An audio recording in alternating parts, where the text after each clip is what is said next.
ಎಲ್ಲರಿಗೂ ನನ್ನ ನಮಸ್ಕಾರಗಳು. ವೇದವ್ಯಾಸ ವೈಬ್ಸ್ ಚಾನಲ್ಗೆ ಸ್ವಾಗತ ಸುಸ್ವಾಗತ. ಏನಿದು ಹೇಳು ಟೋನ್ ಕೇಳು ವಾಯ್ಸ್ ಎರಡೂ ಚೇಂಜ್ ಆಗ್ಯಾವಂತೀರೇನ್ರಿ? ಹೌದ್ರಿ, ಅಮ್ಮ ಒಂದು 4 days ಊರಿಗೆ ಹೋಗ್ಯಾರ. ಹಿಂಗಾಗಿ ನಾವೇ ವಿಡಿಯೋಸ್ ಮಾಡಿ, ನಾವೇ ಎಡಿಟಿಂಗ್ ಮಾಡಿ, ನಾನೇ ವಾಯ್ಸ್ ಕೊಟ್ಟು ಅಪ್ಲೋಡ್ ಮಾಡ್ಲಿಕತ್ತೀನಿ ನೋಡ್ರಿ. ಈಗ ನೋಡ್ರಿ, ಅಮ್ಮ ವಿಡಿಯೋಸ್ ಅಪ್ಲೋಡ್ ಮಾಡಿರ್ತಾಳೆ, ಡೈಲಿ ಅಪ್ಲೋಡ್ ಮಾಡ್ತಿರ್ತಾಳೆ. ಅಮ್ಮ ಒಂದಿನ ಅಪ್ಲೋಡ್ ಮಾಡಿರ್ಲಿಕ್ಕಂದ್ರೆ ನೀವು ಕಮೆಂಟ್ಸ್ ಬಂದೇ ಬಿಡ್ತಾವೆ, ವಿಡಿಯೋ ಯಾಕೆ ಅಪ್ಲೋಡ್ ಮಾಡಿಲ್ಲ ಅಂತಂದು. ಹಾಗೆ ಜಾಸ್ತಿ ಅಮ್ಮನ ವಿಡಿಯೋಸ್ ಒಳಗೆ ಏನಿರ್ತಂತಂದು ನನಗೆ ಗೊತ್ತಿರ್ತದೆ. ನಾ ವಿಡಿಯೋ ಮಾಡಿರ್ತೀನಿ, ನನಗೆ ಏನೇನು ಗೊತ್ತಿರ್ತದೆ, ಅಡುಗೆ ಏನೇನು ಮಾಡಿರ್ತಾಳೆ ಅನ್ನೋದು ಗೊತ್ತಿರ್ತದೆ, ಡೈಲಿ ರೂಟೀನ್ ಎಲ್ಲ ಗೊತ್ತಿರ್ತದೆ.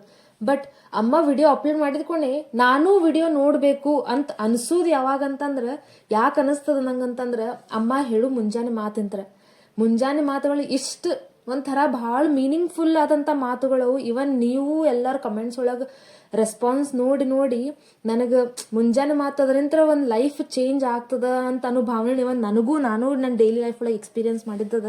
ಹಿಂಗಾಗಿ ಈ ಒಂದು ವಿಡಿಯೋ ನಾ ಈಗ ಅಪ್ಲೋಡ್ ಮಾಡ್ಲಿಕತ್ತೀನಿ. ಇದ್ರೊಳಗೂ ಮುಂಜಾನೆ ಮಾತಿಂತನೇ ಸ್ಟಾರ್ಟ್ ಮಾಡ್ತೀನಿ ನೋಡ್ರಿ. ದೇವರಾದ ಶ್ರೀ ರಾಮನೇ ರಾವಣನಿಗೆ ಇಷ್ಟವಾಗಲಿಲ್ಲ, ಪರಮಾತ್ಮನಾದ ಶ್ರೀ ಕೃಷ್ಣನೇ ಕಂಸನಿಗೆ ಇಷ್ಟವಾಗಲಿಲ್ಲ. ಹಾಗಿದ್ದ ಮೇಲೆ ಹುಲು ಮಾನವರಾದ ನಾವು ಎಲ್ಲರಿಗೂ ಇಷ್ಟವಾಗಿ ಬದುಕುತ್ತೇವೆ ಎನ್ನುವುದರಲ್ಲಿ ಅರ್ಥವೇ ಇಲ್ಲ. ನೋಡ್ರಿ ಎಷ್ಟು ಮೀನಿಂಗ್ಫುಲ್ ಆಗ್ಯದ ಇವು ಲೈನ್ಸ್ಗಳು. ಇನ್ನೊಂದು ಕೇಳ್ರಿ, ತೆರೆದ ಮನಸ್ಸಿನಿಂದ ಎಲ್ಲವನ್ನೂ ಕೇಳಿಸಿಕೊಳ್ಳಬಹುದು, ನಮಗೆ ಅಗತ್ಯವೆನಿಸಿದ್ದನ್ನೇ ಮಾತ್ರ ಉಳಿಸಿಕೊಳ್ಳಬೇಕು. ನೋಡ್ರಿ ಇಷ್ಟು ಮೀನಿಂಗ್ಫುಲ್ ಅದ. ಇದ್ರೊಳಗೆ ಕಲಿಬೇಕನ್ನೋದು ಎಷ್ಟದ ಅಂತಂದ್ರೆ, ನಾವು ಡೈಲಿ ಲೈಫ್ ಒಳಗೆ ಈಗ ನಾವು ಎಲ್ಲದ್ರೊಳಗೂ ನೋಡಿರ್ತೀವಿ. ಇವನ್ ಸ್ಟೇಟಸ್ ಒಳಗಾಗ್ಲಿ, ಬೇರೆ ಬೇರೆ ಯೂಟ್ಯೂಬ್ ತೆಗೆದ್ರ ಶಾರ್ಟ್ಸ್ ಒಳಗಾಗ್ಲಿ, ಮೇಲಿ ಎಲ್ಲರೂ ನೋಡಿ ಈಗ ಎಲ್ಲರೂ ಬೋರ್ಡ್ ಮೇಲೆ ಹಾಕಿರ್ತಾರೆ, ಇವೇ ಬರ್ದಿರ್ತಾರೆ. ಬಟ್ ನಾವು ಹಿಂಗೆ ಒಂದು ವಿಡಿಯೋ ನೋಡಿ ಇನ್ಸ್ಪೈರ್ ಆಗಿ ಇದರಿಂದ ಕಲಿಬೇಕಾಗಿದ್ದು ಎಷ್ಟದ ನಾವು ಓದಿದ್ಕೊಂಡೆ ಅನ್ಕೋತೀವಿ, ಹೌದಲ್ಲ ಅಂತಂದು. ಬಟ್ ನಾವು ಅದು ಡೈಲಿ ಲೈಫ್ ಒಳಗೆ ನಾವು ನಮ್ಮ ರೂಢಿಸ್ಕೊಂಡ್ರೆ ಫುಲ್ ಲೈಫೇ ಚೇಂಜ್ ಆಗುವಂಥದ್ದು ಲೈನ್ಸ್ ಇರ್ತಾವು ಅಂತಂದು ನಮಗೆ ಆ ಓದು ಮೂಮೆಂಟ್ನಾಗ ನಮ್ಗೆ ಅನಿಸಿರೋದೇ ಇಲ್ಲ. ಅದಕ್ಕೆ ನಾವು ಇದೆಲ್ಲನೂ ನಾವೇನು ಓದ್ತೀವಲ್ಲ ಎಲ್ಲವನ್ನೂ ನಾವು ಅನುಭವಿಸ್ಬೇಕು ಅಂತ ನಂಗೆ ಈ ವಿಡಿಯೋ ಮೂಲಕ ಹೇಳಲಿಕ್ಕೆ ಇಷ್ಟಪಡ್ತೀನಿ. ಈಗ ವಿಡಿಯೋ ಸ್ಟಾರ್ಟಿಂಗ್ ನೀವು ನೋಡಿದ್ರಿ, ನಾನು ಮತ್ತು ನಮ್ಮ ತಂಗಿ ಕಾರ್ ಡ್ರೈವ್ ಮಾಡ್ಲತ್ತಿದಳ್ರಿ. ಕಾರ್ನಾಗ ಇಬ್ರು ಎಲ್ಲಿ ಹೊಂಟಿದ್ವಿ, ಎದಕ್ಕೆ ಹೊಂಟಿದ್ವಿ, ಏನು ತೊಗೊಂಡು ಹೊಂಟಿದ್ವಿ ಅನ್ನೋದು ಈ ವಿಡಿಯೋ ಮೂಲಕ ನಾನು ಹೇಳ್ತೀನಿ. ಆಮೇಲೆ ಇವತ್ತು ನೋಡ್ರಿ, ಸ್ಪೆಷಲಿ ಇವತ್ತು ಎಳ್ಳಮಾಸಿ ಒಳಗೆ ಎಲ್ಲರೂ ಹೊಲಕ್ಕೆ ಹೋಗ್ತಾರೆ. ಹೊಲಕ್ಕೆ ಹೋಗಿ ಎಲ್ಲ ಸಜ್ಜಿ ಭಕ್ರಿ ಒಟ್ಟು ಚಂದ ಒಂದು ವಾತಾವರಣದೊಳಗೆ ಎಲ್ಲ ಥರದ ಆಹಾರ, ಎಲ್ಲ ಥರದ ಕಾಳಿನ ಪಲ್ಯ, ಸಜ್ಜಿ ಭಕ್ರಿ, ಬೆಣ್ಣೆ, ಶೇಂಗಾದ ಹೋಳ್ಗಿ, ಬೇರೆ ಬೇರೆ ಥರದ್ದು ಎಲ್ಲ ಥರದ ಅಡಿಗೆಗಳು ಮಾಡ್ಕೊಂಡು ಆರಾಮ್ಸೆ ತಿಂತಾರೆ. ಈಗ ನಾವು ಏನು ಪ್ಲ್ಯಾನ್ ಮಾಡಿದ್ವಿ, ನಮ್ದೊಂದು 4-5 ಜನ ಫ್ರೆಂಡ್ಸ್ ಇದ್ದಾರೆ ಏರಿಯಾ ಒಳಗೆ. ನಾವು ಏನು ಪ್ಲ್ಯಾನ್ ಮಾಡಿದ್ವಿ, ಇವತ್ತು ನಮ್ಮದು ಕಾಲೇಜ್ ಅದು ಇರೋದ್ರಿಂದ ನಮಗೂ ಎಲ್ಲೂ ಹೋಗ್ಲಿಕ್ಕಾಗಲಿಲ್ಲ. ಮತ್ತು ಅಮ್ಮ ಅದು ಊರಿಗೆ ಹೋಗಿದ್ರು.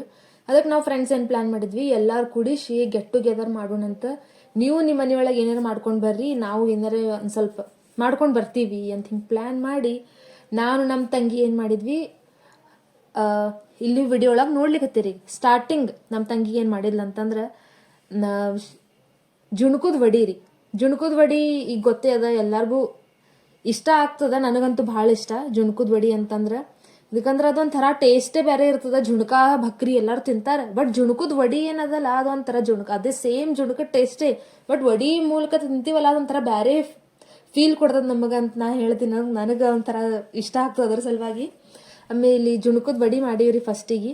ಈಗೇನು ಮಾಡ್ಲಿಕತ್ತೀವಿ ಅಂತಂದ್ರೆ, ನಾರ್ಮಲ್ ಆಗಿ ಚಪಾತಿ ಡೈಲಿ ತಿಂತೀವಿ.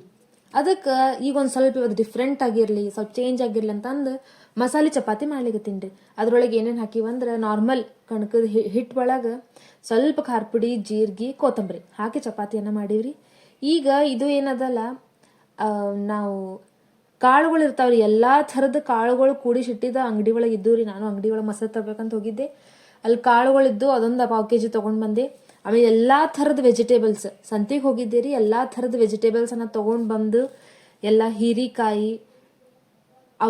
ಅವರಿಕಾಯಿ, ಆಮೇಲೆ ಬದ್ನೆಕಾಯಿ, ಕ್ಯಾಪ್ಸಿಕಮ್, ಗಜ್ರಿ, ಸೌತೆಕಾಯಿ, ಆಮೇಲೆ ಇವು ಉಳ್ಳಾಗಡ್ಡಿ ಎಲ್ಲ ಕೂಡಿಸಿ 1/4 kg ತೊಗೊಂಡು ಬಂದು ಅಷ್ಟು ಹೆಚ್ಚಿಟ್ಟು ಈಗ ಕುದಿಲಿಕ್ಕೆ ಇಟ್ಟಿನಿ ನೋಡ್ರಿ. ಈಗೇನು ಮಾಡ್ಲಿಕತ್ತೀನಿ ಅಂತಂದ್ರೆ, ಮೆಂತೆ ಪಲ್ಯ ಮತ್ತು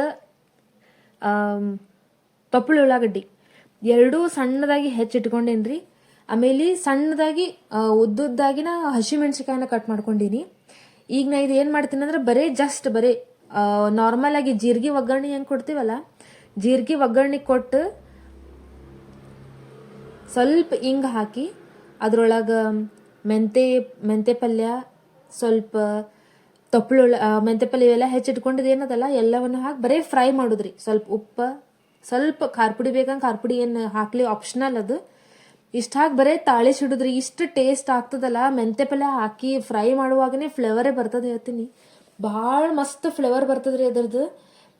ಅದಂತೂ ಟೇಸ್ಟ್ ಭಾರಿ ಟೇಸ್ಟ್ ಅದ ರೀ. ಮೊಸರು ಬೇಕಾದ್ರೆ ಮೊಸರು ಹಾಕೊಂಡು ತಿನ್ಬೋದು ನೀವು. ನಾವು ಹಾಗೆ ತಾಳಿಸಿ ತಿಂತೀವಿ ಅಂದ್ರೆ ಅದು ಫ್ಲೇವರ್ ಚಲೋ ಬರ್ತದೆ ಅಂತಂದು. ಆಮೇಲೆ ಮೆಂತೆ ಪಲ್ಯದ ಬೆನಿಫಿಟ್ಸ್ ಅಂತೂ ನಿಮಗೆ ಗೊತ್ತೇ ಅವ. ಅದರಿಂದ ಅಂದ್ರೆ ಹ್ಯೂಜ್ ಬೆನಿಫಿಟ್ಸ್ ಅಂತ ಏನು ಅಂತೀವಲ್ಲ ನಾವು, ಎಲ್ಲ ಥರದ್ದು ಪೋಷಕಾಂಶಗಳು ಎಲ್ಲ ಥರ ಸಿಗ್ತಾವ. ಆಮೇಲೆ ಉಳ್ಳಾಗಡ್ಡಿ ಅದು ನಮಗೆ ಸೈಡಿಗೆ ಎಸೆನ್ಷಿಯಲ್ ಅಂತಂದಂಗೆ. ಅಂದ್ರೆ ಬೇಕಂದ್ರೆ ಹಾಕೋಬಹುದು, ಬ್ಯಾಡ್ ಅಂದ್ರೆ ಬಿಡ್ಬೋದು. ಬರೀ ಮೆಂತೆ ಪಲ್ಯ ತಾಳಿಸಿ ಬರೀ ಅನ್ನದ ಜೋಡಿ ಅದು ತಿಂದ್ವಿ ಅಂದ್ರೆ ಇಷ್ಟು ಮಸ್ತ್ ಫ್ಲೇವರ್ ಅಂದ್ರೆ ಮೇಲೆ ಅದೇ ತಿನ್ಬೇಕಂತ ಅನಿಸ್ತದ. ಆಮೇಲೆ ಚಪಾತಿಗೂ ರುಚಿ ಹತ್ತದ. ಬರೀ ಜಸ್ಟ್ ಇದೇ ಮಾಡಿ ಫ್ರೈ ಮಾಡಿ ಉಪ್ಪು ಖಾರ ಹಾಕಿ ತಿಂದ್ರೆ ಭಾರಿ ಟೇಸ್ಟ್ ಆಗ್ತದ್ರಿ. ಒಂದ್ಸಲ ನೀವು ಟ್ರೈ ಮಾಡಿ ನೋಡ್ತೀರಿ ಅಂತ ಅನ್ಕೊಂಡಿನಿ. ಇದು ನಮ್ಮ ಕಡೆಯಿಂದ ಏನೋ ಒಂದು ಇನಿಷಿಯೇಟ್ ಮಾಡಿದ್ದದ. ಈಗ ನಾವೇನು ಮಾಡ್ಲಿಕ್ಕತ್ತೀವಿ ಅಂತಂದ್ರೆ ಮಸಾಲೆ ರೈಸ್, ಆಗಳೇನು ವೆಜಿಟೇಬಲ್ಸ್ ಎಲ್ಲ ಹೆಚ್ಚಿಟ್ಕೊಂಡಿದ್ದೆಲ್ಲ, ಆಮೇಲೆ ಎಲ್ಲ ಕಾಳುಗಳನ್ನು ಕುದ್ಲಿಕ್ಕೆ ಇಟ್ಟಿದ್ದೆಲ್ಲ ಎಲ್ಲಾನು ಕೂಡಿಸಿ ಮಸಾಲೆ ರೈಸ್ ಮಾಡ್ಲಿಕ್ಕತ್ತೀನಿ ನೋಡ್ರಿ. ಅಂದ್ರೆ ಎಲ್ಲ ಥರದ್ದು ಈಗ ಬರೀ ರೈಸ್ ತಿಂದೀವಿ ಅಂತನೂ ಆಗ್ಬಾರ್ದಲ್ಲ. ಅದಕ್ಕೆ ಬರೀ ರೈಸ್ ಇಂತರ ಅದ್ರೊಳಗೆ ಏನು ಬರೀ ಜಸ್ಟ್ ನಮಗೆ ಸ್ಟಾರ್ಚ್ ಕಂಟೆಂಟ್ ಒಂದು ನಮ್ಮ ಬಾಡಿ ಒಳಗೆ ಹೋಗ್ತದೆ ಬರೀ ಬಿಳಿ ರೈಸ್ ತಿಂದ್ವಿ ಅಂದ್ರೆ. ಹಾಗೆ ಈಗ ಅದ್ರೊಳಗೆ ನಾವು ಎಲ್ಲ ಥರದ ಈಗ ಮಸಾಲೆ ರೈಸ್ ಮಾಡೋ ರೀಸನ್ ಏನಂತಂದ್ರೆ ಅದ್ರೊಳಗೆ ನಮ್ಗೆ ಎಲ್ಲ ಥರದ ಪೋಷಕಾಂಶಗಳು ಸಿಗಬೇಕು ಅಂತಾನೋ ಒಂದು ಇಂಟೆನ್ಷನ್ ಅಂತ ಮಸಾಲೆ ರೈಸ್ ಮಾಡ್ತಾರ ಅಂತ ನಾ ಅನ್ಕೊಂಡಿನಿ. ಬಟ್ ಅದಕ್ಕೆ ಮಸಾಲೆ ರೈಸ್ ಅದಕ್ಕಂದ್ರೆ ರೈಸ್ ಒಳಗೆ ಜನರಲಿ ನಮಗೆ ಏನೂ ಸಿಗುದಿಲ್ಲ. ಬರೀ ನಮಗೆ ಸಿಗುದಂದ್ರೆ ಸ್ಟಾರ್ಚ್ ಕಂಟೆಂಟ್ ಅದೊಂದೇ ಸಿಗ್ತದೆ. ಅದು ಬಿಟ್ಟು ಬೇರೆ ಏನು ಸಿಗ್ತದ ಅಂತ ನನಗೇನು ಅಷ್ಟು ಅನ್ಸೋದಿಲ್ಲ.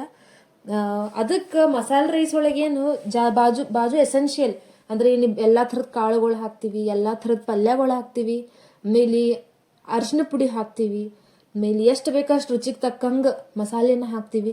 ಅಂದ್ರೆ ಎಲ್ಲ ಬರೀ ಅನ್ನ ತಿಂದಂಗೆ ಅಂದ್ರೆ ಒಂದು ಸ್ವಲ್ಪ ಹೆಲ್ದಿ ವೇನಾಗ ಹೋಗ್ತದ. ಅದು ನಂದು ಈ ಥರ ಒಂದು ಇಂಟೆನ್ಷನ್ ಇಟ್ಕೊಂಡು ನಾ ಅನ್ಕೊಂಡಿದ್ದು ಮಸಾಲೆ ರೈಸ್ ಇದ್ದೇ ರೀಸನ್ ಮಾಡ್ತಾರಂತ. ನಾ ಈಗ ಏನು ಮಾಡೀನಿ ಅಂತಂದ್ರೆ ಅಷ್ಟು ಥರದ ಅವು ಏನು ವೆಜಿಟೇಬಲ್ಸ್ ಕಟ್ ಮಾಡ್ಕೊಂಡಿದ್ದು ಹಾಕಿ ಅದ್ರೊಳಗೆ ಕಾಳನ್ನ ಎಲ್ಲ ಥರದ ವೆಜಿಟೇಬಲ್ಸ್ ಹಚ್ಚಿಟ್ಕೊಂಡಿದ್ದು, ಆಮೇಲೆ ಕುದ್ಲಿಕ್ಕೆ ಇಟ್ಟಿದ್ದು ಕಾಳುಗಳನ್ನು ಎಲ್ಲವನ್ನು ಯೂಸ್ ಮಾಡಿ ಈಗ ಒಂದು ಮಸಾಲೆ ರೈಸನ್ನು ರೆಡಿ ಮಾಡ್ಲಿಕ್ಕತ್ತೀನಿ ನೋಡ್ರಿ.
ಈಗ ನೋಡ್ರಿ ಈ ಕಡೆ ನಮ್ಮ ತಂಗಿ ಚಪಾತಿ ಮಾಡ್ಲಿಕತ್ತಾಳ.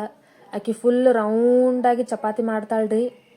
ಭಾಳ ಟೇಸ್ಟಿಯಾಗಿ ಮಾಡ್ತಾಳೆ ಆಕಿ. ಅಂದ್ರೆ ಕರೆಕ್ಟಾಗಿ ತಿನ್ಬೇಕು. ಅಮ್ಮ ಹೆಂಗೆ ಮಾಡ್ತಾಳಲ್ಲ ಹಾಗೆ ಮಾಡ್ತಾಳೆ ಅಮ್ಮ. ನಾನು ಚಪಾತಿ ನನಗಂತೂ ಸೇರ್ತಾವ ಆಕಿ ಮಾಡಿ ಚಪಾತಿ ಎಲ್ಲ.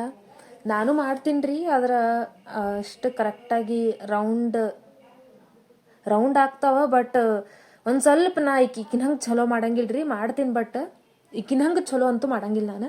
ಅದಕ್ಕೆ ನಾ ರೈಸ್ ಐಟಮ್ ತೊಗೊಂಡಿನಿ, ಈಕಿ ಚಪಾತಿ ಮಾಡ್ಲಿಕ್ಕತ್ತಾಳ. ನಾವು ಹಿಂಗೆ ಅದಕ್ಕೆ ಇಬ್ಬರು ಹಿಂಗೆ ಕಾಂಪ್ರಮೈಸ್ ಮಾಡಿ ಇಬ್ಬರು ಅಡುಗೆ ಮಾಡ್ಲಿಕತ್ತೀವಿ ನೋಡ್ರಿ. ಇಷ್ಟೆಲ್ಲ ಮಾಡಿ ತೊಗೊಂಡು ಹೋಗೋಷ್ಟ್ರಾಗೆ 1 ತಾಸೊಳಗೆ ಇಷ್ಟೆಲ್ಲ ಅಡುಗೆ ಮಾಡೀವಿ ನೋಡ್ರಿ ನಾವು. ಭಾಳೇನು ಟೈಮ್ ತೊಗೊಂಡಿಲ್ಲ. ಆಕಿ ಒಂದು ಎಷ್ಟು 6 ಮೆಂಬರ್ಸ್ ಇದ್ವಿ ರೀ ನಾವು. 12 ಚಪಾತಿ ಮಾಡಿದ್ಲು. ನಾವೊಂದು ಸ್ವಲ್ಪ ಮಸಾಲೆ ರೈಸ್ ಮಾಡಿದೆ. ಆಮೇಲೆ ನಮ್ಮ ಫ್ರೆಂಡ್ಸ್ ಎಲ್ಲರೂ ಅವರು ಸಜ್ಜಿ ಭಕ್ರಿ, ಶೇಂಗಾದ ಹೋಳ್ಗೆ, ಆಮೇಲೆ ಮೊಸರು, ಶೇಂಗಾದ ಹಿಂಡಿ ಇವೆಲ್ಲ ತೊಗೊಂಡು ಬಂದ್ರೆ, ಶೇಂಗಾ ಹೋಳಿಗೆ, ಆಮೇಲೆ ಎಲ್ಲ ಸೇರಿಸಿದ್ದು ಕಾಳಿನ ಪಲ್ಯ ಎಲ್ಲ ತೊಗೊಂಡು ಬಂದಿದ್ದಾರೆ. ಅವರು ಭಾಳ ಟೇಸ್ಟಿ ಮಾಡಿದ್ರು. ಅದ್ರ ನಿಮಗೆ ಲಾಸ್ಟಿಗೆ ತೋರಿಸ್ತೀನಿ ಅವ್ರು ಏನೇನು ಮಾಡಿದ್ರು ಅಂತಂದು. ಈಗ ನೋಡ್ರಿ ಇದ್ರ ಮ್ಯಾಲೆ ಏನು ಹಾಕಿದೆ ಎಕ್ಸ್ಟ್ರಾಗಿ ನಾವು ಏನೇ ಒಂದು ಹಾಕ್ಲಿಕತ್ತಿದೆ ಅನಿಸ್ತಲ್ಲ, ಅದು ಕಸೂತಿ ಮೇಥಿ ರೀ.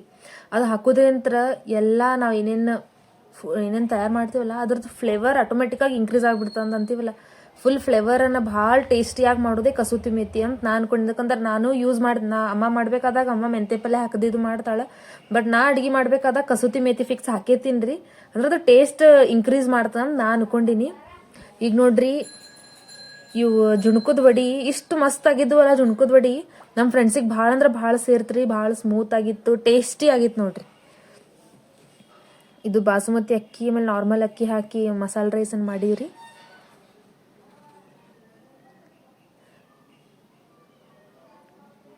ಎಲ್ಲ ಅಡುಗೆ ರೆಡಿ ಆಯಿತು. ಈ ಕಾರ್ನಾಗ ಇಟ್ಕೊಂಡು ನಾನು ನಮ್ಮ ತಂಗಿ ತೊಗೊಂಡು ಹೊಂದ್ವಿ ನೋಡ್ರಿ. ಆಕಿ ನಾನು ಡ್ರೈವ್ ಮಾಡ್ತೀನಿ ರೀ ಕಾರ್. ಬಟ್ ಆಕಿ ಡ್ರೈವ್ ಮಾಡ್ತೀನಿ ಅಂತಂದ್ಲು. ಹಿಂಗಾಗಿ ಆಯ್ತು ತಗೋ ಡ್ರೈವ್ ಮಾಡಿ. ನಾ ಬಾಜು ಹಾಡ ಹಿಡ್ಕೊಂಡು ಕೂತಿದ್ದೇವೆ. Stop destination ಬಂತ್ರಿ. ಎಲ್ಲ ತಗೊಂಡು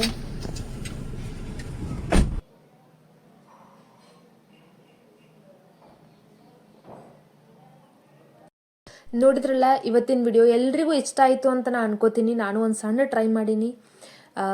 ಇದೇ ರೀತಿ ಹೊಸದಾಗಿ ಯಾರು ನೋಡ್ಲಿಕ್ಕತ್ರ ಲೈಕ್ ಮಾಡಿರಿ, ಶೇರ್ ಮಾಡಿರಿ. ಹಾಗೆ ಹೊಸದಾಗಿ ಯಾರು ನೋಡ್ಲಿಕ್ಕತ್ರ ಸಬ್ಸ್ಕ್ರೈಬರ್ ಮಾಡೋದು ಮರಿಬೇಡ್ರಿ ಅಂತ ಹೇಳ್ತಾ, ನಿಮ್ಮ ಸಪೋರ್ಟ್ ನಮಗೆ ಹಿಂಗೆ ಇರಲಿ. ನಿಮ್ಮ ಸಪೋರ್ಟಿಂದ ನಾವು ಇನ್ನೂ ಹೆಚ್ಚೆಚ್ಚು ವಿಡಿಯೋಸ್ ಬೇರೆ ಬೇರೆ ರೀತಿಯಿಂದ ವಿಡಿಯೋಸನ್ನು ತರ್ಲಿಕ್ಕೆ ಟ್ರೈ ಮಾಡ್ತೀವಿ. So thank. ಈಗ ನೋಡ್ರಿ ಸ್ಕ್ರೀನ್ ಮೇಲೆ ನೋಡ್ಲಿಕ್ಕತ್ತಿದ್ದು pure cotton sarees with beautiful contrast blouse. ಆಮೇಲೆ ಸೀರೆದು ಬಾರ್ಡರ್, ಆಮೇಲೆ ಸೆರಗದ ಕಲರ್ ಕಾಂಟ್ರಾಸ್ಟಿಂಗ್ ಏನದಲ್ಲ ಭಾರಿ ಕೊಟ್ಟಾರ್ರಿ. ಇದು ಡಿಸೈನೇ ಅಷ್ಟು ಚಂದ ಮಾಡ್ಯಾರ. ಅದಕ್ಕೆ ಯಾರಿಗಾರಿ ಪರ್ಚೇಸ್ ಮಾಡೋದು ಇಂಟ್ರೆಸ್ಟ್ ಇತ್ತಂದ್ರೆ ಈ ಸ್ಕ್ರೀನ್ ಮೇಲೆ ವಾಟ್ಸಪ್ ನಂಬರ್ ಅಪ್ಲೋಡ್ ಮಾಡೀವ್ರಿ. ಆಮೇಲೆ ಇದ್ರದ್ದು ಪ್ರೈಸ್ ಬಂದು 980 rupees ರೀ. ಭಾರಿ ರೀಸನೇಬಲ್ ಪ್ರೈಸ್, ಅಫೋರ್ಡೆಬಲ್ ಪ್ರೈಸ್ನಾಗ ಸಾರೀಸ್ ಅವೈಲೇಬಲ್ ಅವ ರೀ. ಯಾರಿಗೆ ಬೇಕು ಫಾಸ್ಟಾಗಿ ವಾಟ್ಸಪ್ ನಂಬರಿಗೆ ನೀವು ಸ್ಕ್ರೀನ್ಶಾಟ್ ಹೊಡೋದು ಶೇರ್ ಮಾಡಿದ್ರಂದ್ರೆ ನಾವು ಡೆಲಿವರ್ ಮಾಡ್ತೀವಿ ರೀ. ಅದಕ್ಕೆ ಆದಷ್ಟು ಬೇಗ ಆರ್ಡ್ರನ್ನು ಮಾಡಿರಿ. ಅದಕ್ಕಂದ್ರೆ ಸ್ಟಾಕ್ ಲಿಮಿಟೆಡ್ ಇರ್ತಾವೆ, ಅದರ ಸಲುವಾಗಿ. ಸೊ ಇಂಟ್ರೆಸ್ಟೆಡ್ ಇದ್ದವ್ರು ಬೈ ಮಾಡ್ಬೋದು. Thank you.